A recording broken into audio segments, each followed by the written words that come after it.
The film which you are about to see is an account of the tragedy which befell a group of 5 youths, in particular, Sally Hardesty and her invalid brother, Franklin.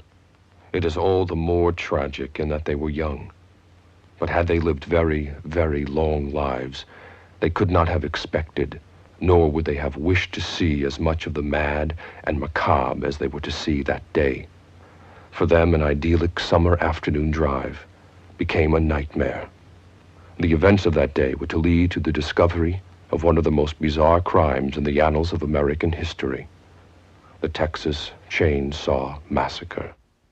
This is Stretch on an open request line on K-Oakland in Burke Burnett, Texas. Red River Rock and Roll from the tip top of the Dallas-Fort Worth Metroplex.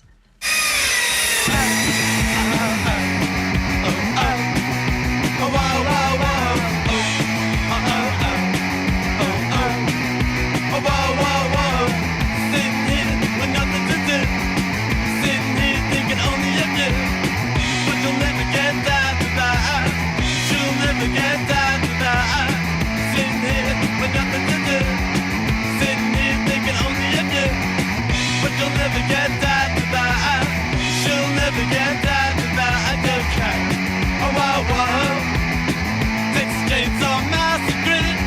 They took my baby away from me, but you'll never get that.